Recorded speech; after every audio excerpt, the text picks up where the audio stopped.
সন্ধে রাতে কয়েকটি ঘরোয়া টোটকা প্রয়োগ করলে গৃহে সুখ শান্তি বজায় থাকে আর সংসারে পজিটিভ এনার্জি আনতে কয়েকটি নিয়ম পালনে অভ্যস্ত হয়েছি।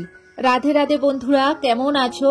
আশা করি তোমরা যে যেখানে আছো সবাই খুব ভালো আছো, সুস্থ আছো।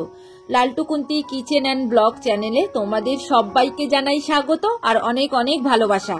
সপ্তাহের প্রত্যেকটা দিন কোনো না কোনো ঠাকুরের পুজো থেকেই থাকে, তবে শনিবার বিশেষ একটা দিন। এই শনিবার সন্ধেবেলায় কিছু নিয়ম বা টোটকা পালন করলে সংসারে আর্থিক দিক থেকে অনেক উন্নতি হয় এবং সংসারে সুখ শান্তি বজায় থাকে। আর গৃহে পজিটিভ এনার্জি আনতে এই নিয়মগুলো আমাদের অভ্যস্ত করতেই হবে, তাতে আমাদের সংসারেরই মঙ্গল হবে। তো আজকের শুক্রবার রাত এখন 10টা বাজে, এখন থেকেই ব্লগটা শুরু করছি এবং শনিবার সন্ধেবেলায় ব্লগটাকে শেষ করব। তো তোমরা সাথে থাকো, আশা করি আজকের ব্লগ তোমাদের খুব ভালো লাগবে। শুক্রবারের ব্লগে তোমাদের দেখিয়েছি আমি তড়কা করেছিলাম আর রুটি করেছিলাম। তো দেখো এখন তড়কা রুটি খেয়ে নিচ্ছি, তো ওখানেই আমি ব্লগটা শেষ করে দিয়েছিলাম যেহেতু ব্লগটা বড় হয়ে যাচ্ছিল। তো দেখো এখন বাবাকে খেতে দিয়ে দিচ্ছি আর বর্মশাইকে খেতে দিয়ে দিচ্ছি, তারপরেই আমি খাবো। তো এখন ছেলে খাবে না, ওই কারণে ওর জন্য রেডি করছি না। ও চুরমুর মুড়ি খেয়েছে, তো ওই কারণে ও বলছে আমি একটু পরেই খাবো আর কি। আর তরকার সাথে পেঁয়াজ খেতে খুব ভালো লাগে, তো বাবা কুচিয়ে নিয়েছে, বর্মশাইকে একটুখানি কুচিয়ে দিয়ে দিলাম। আর ও আজকের এখানে খাবে না, কারণ ও কিছু কমেন্টের উত্তর দিচ্ছে, তো ওই কারণে ওকে ঘরে দিয়ে দেবো আর আমি তারপরে প্লেট রেডি করে খেয়ে নেবো। আর কিছু কাজ বাকি আছে রান্নাঘরের, তবে রান্নাঘর ক্লিন করা হয়ে গেছে। এই যে খাওয়া দাওয়ার পরে কিছু বাসন পড়বে সেটাই মাজবো আর কি। তো চলো এইবার তোমাদের কিছু কমেন্টের উত্তর দিয়ে দিই।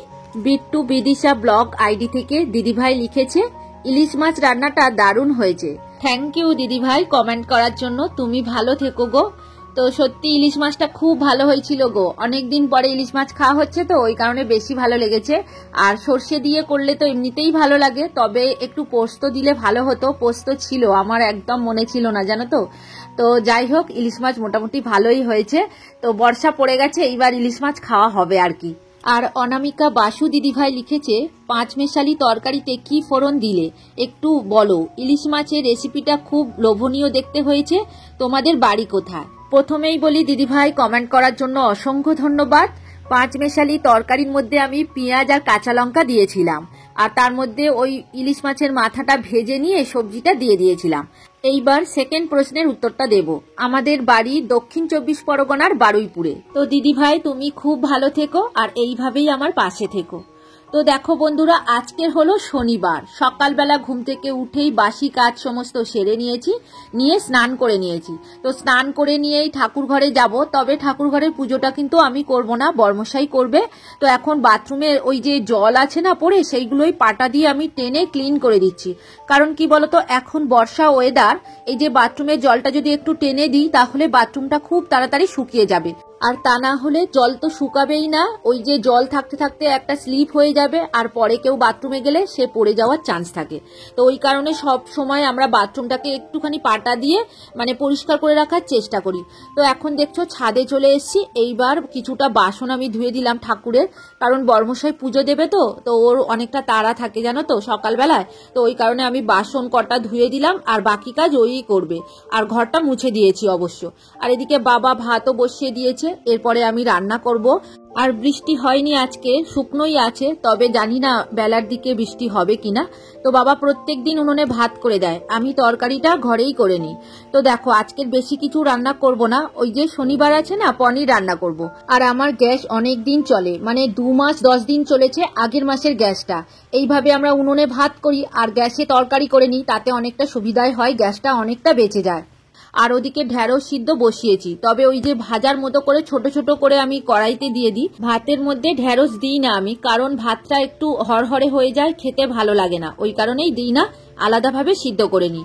আর এদিকে দেখো পনির করব বলে ওই যে পটল আর ঝিঙে ছিল দুটো, আলু আর গাজর দিয়ে সবকিছু একসাথে ভেজে নিচ্ছি। আর এদিকে পনিরের যে মশলাটা দেব সেটাই রেডি করছি। আর পনিরটা দেখো কেটে নিচ্ছি, এটা কালকে নিয়ে এসছে রাতে বর্মশাই, মানে শুক্রবার রাতে এনে রাখে আর কি। আর সকালবেলায় আমি রান্নাটা করে নিই। আর পনির রান্না করি যেদিনকে, সেদিনকে আমার খুব সুবিধা হয় জানো তো, বেশি কিছু রান্না করতে হয় না, তবে ডাল করলে আমাকে বেশি খাটতে হয়, পাঁপড় ভাজা, অন্যান্য সবজি ভাজা করতে হয়, আলু মাখা করতে হয়। তো ওই কারণে আমি বেশিরভাগ দিন পনিরই করি, মানে শনিবার বৃহস্পতিবার থাকলে আর কোনো মানে পূর্ণিমা থাকলে তখন আমি পনিরই রান্না করি। আর পনিরটা করলে অনেকটা সবজিও খাওয়া যায়, পটল ঝিঙে এগুলো তো খাওয়াই যায়। আর এখন তো গরমকাল, ওই কারণেই পটল খাওয়া হচ্ছে আর কি। শীতকালে হলে আবার শীতকালে সবজি ফুলকপি আর ক্যাপসিকাম এগুলো দিয়েই করি। তো দেখছো পনিরটা আজকে খুব সুন্দর। আর এই যে দুটো দোকান দিয়ে আমাদের পনির আনে, একটা দোকানের পনির অতটা ভালো নয়, একটা দোকানের পনির আবার খুব ভালো। তো কালকে সেই দোকানটা থেকে নিয়ে এসছে আর কি। তো এদিকে দেখো আমি ওই যে পনির করব বলে একটা মশলা বানাবো, তো সেখানে দেখো কি কি নিয়ে নিলাম। আদা আর কাজু বাদাম, পোস্ত, কাঁচা লঙ্কা আর টমেটো নিয়েছি। নিয়ে একসাথে দেখো একটু জল দিয়ে নিচ্ছি, আর এর সাথে একটু চালমগজ দিতে হয়, তবে আমার শেষ হয়ে গেছে বলে আর দিলাম না। তো এই মশলাটা দিলেই না খেতে খুব ভালো লাগে, মানে পনিরের তরকারিতে। তো যাই হোক, এদিকে দেখো আমি পটল, গাজর, ঝিঙে, আলু একসাথে ভেজে নিচ্ছি। ভালো করে কিন্তু ভেজে নিতে হবে, কারণ এখনকার পটলগুলো খেতে ভালো নয়, জল বসা পটল। একটু না ভালো করে ভেজে নিলে না কিরকম একটা অন্যরকম গন্ধ হয়। তো ওই কারণে পটলটা আমি আগেই ভেজে রেখেছিলাম, তারপরে এই সবজিগুলো দিয়ে আবারও পটল দিয়ে ভালো করে ভেজে নিয়েছি। আর ওদিকে পনির ভেজে নিয়েছি। তো এইবার দেখো তেলের উপরে ওই গোটা গরম মশলা, তেজপাতা, শুকনো লঙ্কা, সাদা জিরে ফোড়ন দিয়েছি, তার মধ্যে ওই মশলাটা ঢেলে দিয়েছি। তো মশলা দিয়ে দেখো শুকনো করে ভালো করে আমি কষিয়ে নিয়েছি। আর হ্যাঁ, হলুদের গুঁড়ো, একটুখানি লঙ্কার গুঁড়ো, জিরে আর ধনের গুঁড়ো দিয়েছি, আর তার সাথে দুটো বাতাসা দিয়েছি। দিয়ে দেখো মশলার সাথে সবজি ভালো করে কষিয়ে নিয়েছি। তবে মশলাটা কিন্তু আগে ভালো করে কষিয়ে নিতে হবে, শুকনো শুকনো করে। আর যখনই তেল ছেড়ে দেবে তখনই বুঝতে হবে মশলা কষানো হয়ে গেছে। তো এখন কিছুটা কিশমিশ দিয়ে দিলাম, কিশমিশ তরকারিতে দিলে খেতে খুব ভালো লাগে। তো যাই হোক, দেখো সবজি, কিশমিশ, মশলা সব একসাথে ভালো করে কষিয়ে নিয়ে জল দিয়ে দিয়েছি। এইবার জলটা ফুটে উঠলেই পনির দেব। তো ওদিকে জলটা ফুটতে দিয়েছি, দেখছি জলটা গরম হয়নি, তো ওই কারণে আমি গ্যাস ওভেনটা ভালো করে ক্লিন করে নিচ্ছি। কারণ রান্নার সাথে সাথে গ্যাস ওভেনটা পরিষ্কার করে নিলে আমার অনেকটা কাজ এগিয়ে যায়। তো পরে করব বলে রেখে দিলে তখন আর করা হয় না, তো অনেক দেরি হয়ে যায়। ওই কারণে আমি সাথে সাথে করে নিই আর কি, মানে রান্না করছি ওদিকে গ্যাস ওভেনটা পরিষ্কার করে নিলাম, এতে আমার কাজেরই সুবিধা হয়। তো যাই হোক, এদিকে দেখো পনিরের তরকারি ফুটে উঠেছে। এইবার পনিরগুলো দিয়ে দেবো, মানে ভেজে রাখা পনিরগুলো দিয়ে দিলাম। এইবার একটা মজার কমেন্টের উত্তর দেব। সুস্মিতা দাস মহারানা দিদিভাই লিখেছে, আমার মনে হয় দাদা ভাই তোমাকে খুব ভালোবাসে, তাই ছেড়ে যেতে চাইছে না। মজা করলাম, কিছু মনে করবে না। তো দিদিভাই অসংখ্য ধন্যবাদ, এই যে তুমি মজা করে কমেন্টটা করেছো তার জন্য। আর আমি কিছুই মনে করিনি, এতে আমার খুবই ভালো লেগেছে। কারণ কি বলতো, সবসময় আমরা কাজের মধ্যে থাকি, সিরিয়াসের মধ্যে থাকি, তো কিছু কিছু সময় আমাদের মজা করা উচিত, জানো তো। জীবনটা একটা একঘেয়েমির মধ্যে দিয়ে যাচ্ছে, কি করব আর বলো। তো এই মজার কথাগুলো আর কমেন্টগুলো তোমাদের দেখে আমার খুব ভালো লাগে। আর দেখো এদিকে তরকারি হয়ে গেছে, তো আমি তরকারিটা একটু টেস্ট করে দেখলাম, কারণ কি বলতো একটুখানি নুন আর মিষ্টিটা কেমন হয়েছে এটাই চেক করে নিলাম। তো নুন ঠিক আছে, মিষ্টিটা একটু কম হয়েছিল, আরো একটা বাতাসা দিয়ে দিলাম। তো চলো আরো একটা কমেন্টের উত্তর দিয়ে দিই। আর তপতি সরকার লিখেছে, আমরা তো সবাই গৃহবধূ, এই সংসার নিয়েই আমরা ব্যস্ত থাকি। খুব ভালো লাগলো ভিডিওটা, ভালো থেকো, সুস্থ থেকো, আমি তোমার নতুন সাবস্ক্রাইবার হলাম। থ্যাংক ইউ দিদি ভাই কমেন্ট করার জন্য আর সাবস্ক্রাইবার হওয়ার জন্য। তো তুমি ভালো থেকো আর এইভাবেই আমার পাশে থেকো। এদিকে পনিরের তরকারি আমার হয়ে এসেছে, একটুখানি গরম মশলা গুঁড়ো দিয়ে দিলাম, দিয়ে ঢাকা দিয়েছি। আর এদিকে দেখো ঢেঁড়সটাকে একটু সিদ্ধ করে নিয়েছি, মানে তেল কিন্তু দিইনি, তবে একটুখানি নুন দিয়েছিলাম। আর খাওয়ার সময় সর্ষের তেল দিয়ে মেখে নেবো, নিয়ে গরম গরম ভাতে ঢেঁড়স সিদ্ধ খাওয়া হবে। তো দেখো এখন বিকাল হয়ে গেছে, মাঝখানে আর ভিডিও শুট করা হয়নি, তো বিকেল বেলায় কিছু শর্ট ভিডিও বানাবো, তাই জন্য রেডি হচ্ছি আর কি। আর কবিতার কথা থেকে দিদিভাই কমেন্ট করেছে, দিদিভাই দাদাভাই চুরমুর নিয়ে এসেছে, দারুণ ব্যাপার। তো দিদিভাই তোমাকে অসংখ্য ধন্যবাদ কমেন্ট করার জন্য। সন্ধেবেলায় কিছু না কিছু খাওয়া হয়, তবে ও যে চুরমুর আনবে সেটা আমরা জানি না। বাবা তো মুড়ি খেয়ে নিয়েছে, আর ছেলে মুড়ি খেতেই চায় না, কিচ্ছু না খেয়েছিল। তো ওই কারণে ওর বাবা যখনই চুরমুর নিয়ে এসছে সঙ্গে সঙ্গে নিয়ে খাওয়া শুরু করে দিয়েছে। আর আমিও একটু বেলা করে খাওয়া দাওয়া করেছিলাম বলে কিছু খাইনি। আর আজকে সারাটা দিন মেঘলা করেছিল আর বেশ গরমও পড়েছে, তাও আমাকে শর্ট ভিডিও বানাতে হবে, তো রেডি হয়েছি। আর আমি তেমন সাজগোজ করতে পারি না, তো যতটুকু পারি আর কি সিম্পল ভাবেই সেজে গুজে নিলাম। আর এখন সন্ধে হয়ে গেছে, সন্ধে দিতে চলে এসেছি ঠাকুর ঘরে। আর আজকে তো শনিবার সন্ধ্যাবেলা, তো কিছু নিয়ম আমি মেনে চলি, সেইগুলোই তোমাদের সাথে শেয়ার করব। তো এগুলো টোটকাও বলতে পারো আর নিয়মও বলতে পারো তোমরা। তো দেখো ধুনো দেব, তো ধুনোর মধ্যে ছোবড়া নিয়ে নিয়েছি, কিছুটা কর্পূর নিয়ে নিয়েছি, আর 2টো তেজপাতা নিয়েছি, আর দেব ওই 3টে মতো লবঙ্গ। তো এখানে দেখো সবকিছু আমি রেডি করে নিচ্ছি, এইগুলোই কিন্তু জ্বালাবো। আর লং গুলোতে ফুল থাকবে, মানে ছোট্ট মতো কুঁড়ি থাকবে, সেই রকম দেখেই লং নিতে হবে। তো এখন ওই যে কর্পূর দিয়ে আমি ধুনোটা জ্বালিয়ে নিচ্ছি। আর প্রত্যেক শনিবার এইভাবেই ধুনো দেওয়ার চেষ্টা করি, আর বৃহস্পতিবার দিই ঠিকই, কিন্তু এত কিছু দিই না। এই নিয়মগুলো শুধু শনিবারই আমি পালন করি। এইবার একটা কমেন্টের উত্তর দিয়ে দিই। হেসেল থেকে দিদিভাই লিখেছে, এত সুন্দর গুছিয়ে কথা বলা, গুছিয়ে কাজ করা, খুব ভালো লাগে তোমার ভিডিও দেখতে। তোমার ভিডিও দেখে আমি অনেক কিছু শিখি। আসলে নতুন সংসার তো, তাই তোমার থেকে শেখার আমার অনেক কিছু আছে। আমিও ছোট্ট ছোট্ট ব্লগ করি, পাশে থেকো। তো থ্যাংক ইউ দিদিভাই কমেন্ট করার জন্য। তো তুমি ভালো থেকো আর এইভাবেই আমার পাশে থেকো।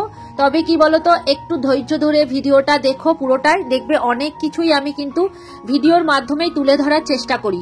তো জানি না তোমাদের কতটা ভালো লাগে। তো এই যে তুমি এত সুন্দর কমেন্ট করেছো, এটা দেখে আমার খুব ভালো লাগছে। আর অমৃতা নাগ দিদিভাই লিখেছে, খুব সুন্দর লাগলো তোমার কাজকর্ম, পরিষ্কার পরিচ্ছন্ন, খুব সুন্দর ভিডিও। তো থ্যাংক ইউ দিদিভাই তোমাকেও কমেন্ট করার জন্য। তো এখন দেখো আমি ধুনো রেডি করে নিয়েছি, এইবার ঠাকুরকে দেখিয়ে নিচ্ছি। তো ওই যে তেজপাতা দিয়েছিলাম সেটাও জ্বালিয়ে নিলাম, লবঙ্গও জ্বালিয়ে নিয়েছি। প্রথমেই তো ঠাকুর ঘরে দেখিয়ে নিচ্ছি, তবে সমস্ত ঘরেই আমি দেখাবো। তো এখন বর্মশাই চলে এসছে, এইবার আমি নিচে যাব। দেখো ও চলে এসছে, আর আমার একটু সুবিধা হবে, মানে ক্যামেরাটা ধরতে পারবে আর কি। তা না হলে আমি নিচে দেখাতেও পারতাম না, আর তোমাদের সাথে শেয়ারও করতে পারতাম না। ওই একা একা গিয়েই আর কি ধুনোটা দেখিয়ে আসতাম। তো দেখছো এখন চারিদিকে আমি এই ধুনোটা কিন্তু দিয়ে দিচ্ছি, মানে ঘরের বাইরে, গেটের বাইরে এসেছি। আর এই যে ধুনোর ধোঁয়া বাস্তের চারিদিকে দেওয়া খুব ভালো। তো বাস্তের চারিদিকে আমি দিতে পারবো না, কেননা আমাদের বাউন্ডারির মধ্যে আমি যেতে পারবো না। তো ওই কারণে দরজার সামনেটা যতটা পারলাম, মানে রাস্তার ভোর আমি দিয়ে দিয়েছি ধুনো, গেটের সামনেটাও দিয়ে দিয়েছি। এইবার উপরে চলে এসেছি, কারণ আগে প্রথমে আমি উপরেই দিই, মানে ঘরগুলোতে দিই। তবে ওই যে বর্মশাই চলে এসছে, আমি গেটটা খুলতে গিয়েছিলাম, আর সেই সময় নিচটাও দিয়ে নিয়েছি। তো এইবার রান্নাঘরে দিয়ে নিলাম, তবে বাথরুমেও দিই আমি, জানো তো, মানে দরজার সামনে ধরলে ওই ধোঁয়াটা বাথরুমের মধ্যেও যায়। তো আমাদের ঘরের প্রত্যেকটা জায়গায় এই ধুনোর ধোঁয়া দিতে হবে, তাহলে কি হবে, ঘরটা পজিটিভিটিতে ভরে উঠবে। আর একটা সুগন্ধ আছে, এতে দেখবে অনেকটা এনার্জি ফিল করব আমরা। আর এই ছোট্ট ছোট্ট টোটকা করেই কিন্তু আমাদের সংসারে সুখ শান্তি বজায় রাখতে পারি। এটা সম্পূর্ণ আমাদের হাতে, তবে এই অভ্যাসগুলো আমাদের নিজেদেরই তৈরি করতে হবে। শনিবার বৃহস্পতিবার একটু ধুনো দেওয়ার চেষ্টা করতে হবে। তো এখনকার দিনের মানুষরা অনেক উন্নত হয়ে গেছে, অনেক আধুনিক হয়ে গেছে, সবাই কিন্তু ধুনো পছন্দ করে না। কিন্তু ধুনোটা খুব ইম্পর্টেন্ট এবং খুব শুভনীয় জিনিস আমার কাছে মনে হয়। আর সন্ধেবেলায় একটা প্রজাপতি এসছে, তো তার পিছনে আমরা ঘুরছি আর কি। তোমাদেরকে একটু ক্যামেরায় দেখিয়ে নিচ্ছি, এটা অন্ধকার করে রেখেছি কারণ টিকটিকে একে তাড়া করেছে, আর ঘর থেকে কিছুতেই যাচ্ছে না।